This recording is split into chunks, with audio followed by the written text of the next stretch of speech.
Hello everyone, welcome back to my channel. ఈరోజు recipe వచ్చేసి బగారా అన్నం ఇంకా గుడ్డు కర్రీ అనమాట. సో ముందుగా అయితే రైస్ చేసేస్తున్నా. సో ఇలా ఒక పెద్ద బగోనా తీసుకొని దాంట్లోకి 3 పావులు ఆయిల్ యాడ్ చేసుకొని డ్రై మసాలాలన్నీ యాడ్ చేసుకోవాలి. ఆ తర్వాత సన్నగా కట్ చేసి పెట్టుకున్న ఆనియన్స్ ఇంకా పచ్చిమిరపకాయలను కూడా యాడ్ చేసుకొని ఒకసారి బాగా ఫ్రై చేసుకోవాలి. ఆ తర్వాత అల్లం వెల్లుల్లి పేస్ట్ ఇంకా మీకు కావాల్సిన వెజిటేబుల్స్ యాడ్ చేసుకొని ఒక 5 మినిట్స్ వరకు మనం ఫ్రై చేసుకోవాలి. ఇక్కడ నేను మెజర్ చేసుకొని వాటర్ యాడ్ చేసుకునే వీడియో ఇంకా సాల్ట్ యాడ్ చేసుకునే వీడియో వచ్చేసి స్కిప్ అయిందనమాట. అది వీడియో రికార్డ్ అవ్వలేదు. సో దానివల్ల నేను చూపించలేకపోయాను.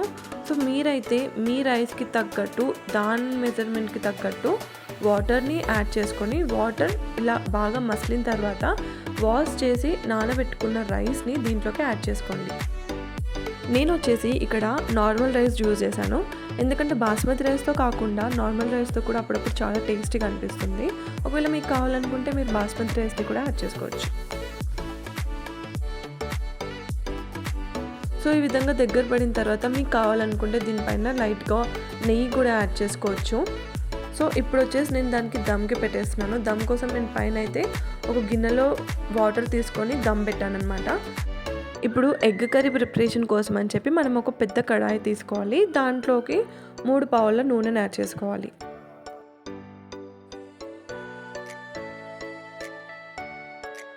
ఆయిల్ కాస్త వేడెక్కిన తర్వాత దాంట్లోకి సాజీరా ఒకటే యాడ్ చేశాను.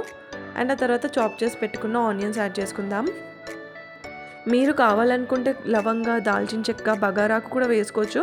బట్ ఆల్రెడీ నేను బగారన్నంలో వేసాను కాబట్టి వేయలేదు. ఫ్లేవర్ కోసం కరివేపాకు యాడ్ చేసుకొని ఒకసారి కలుపుకుందాం.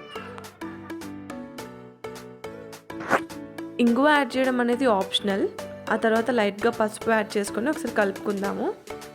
ఇప్పుడు వచ్చేసి లైట్గా అల్లం వెల్లుల్లి పేస్ట్ యాడ్ చేసుకొని ఒకసారి మిక్స్ చేసుకుందాం.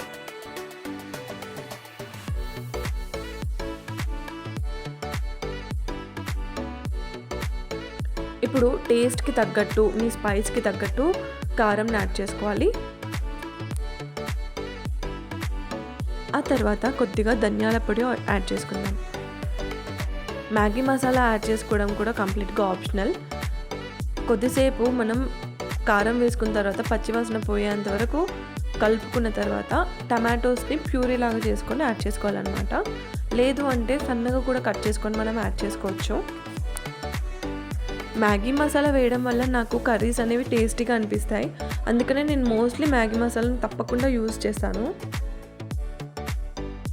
ఆ తర్వాత మనకి టేస్ట్కి తగ్గట్టు సాల్ట్ యాడ్ చేసుకుందాము.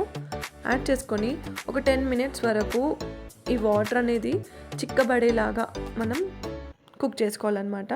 ఆ తర్వాత నేనైతే ఇక్కడ పైనుండి గరం మసాలా యాడ్ చేసుకున్నాను. యాడ్ చేసుకొని కొద్దిసేపు మూత పెట్టుకొని ఒకసారి కలుపుకున్నాను. ఇంకా కొద్దిగా తిక్కు కావాలని చెప్పి నేను ఇంకో కొద్దిసేపు అయితే కుక్ చేసాను అనమాట. ఇప్పుడు తిక్కుగా అనిపించింది, నాకు కావాల్సిన కన్సిస్టెన్సీ అయితే వచ్చింది. ఆ తర్వాత బాయిల్ చేసి పెట్టుకున్న గుడ్లు అనేవి దీంట్లోకి యాడ్ చేసుకొని ఇంకో 5 మినిట్స్ వరకు మనం కుక్ చేసుకుందాం. 5 మినిట్స్ తర్వాత చూస్తే మనకి కర్రీ అనేది కంప్లీట్గా కుక్ అవుతుందన్నమాట. అంటే మనకి పైన ఇలా ఆయిల్ తేలుతుంది కదా, సో అప్పుడు కంప్లీట్గా కుక్ అయినట్టే. సో పైన లైట్గా కొత్తిమీర యాడ్ చేసుకోండి.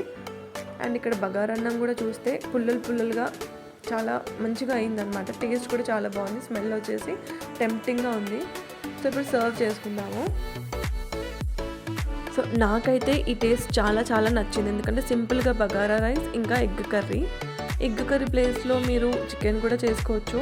సో చూసారు కదండి, నా రెసిపీ మీకు నచ్చినట్టయితే ప్లీజ్ లైక్ చేయండి, షేర్ చేయండి, సబ్స్క్రైబ్ చేయండి. Thank you for watching.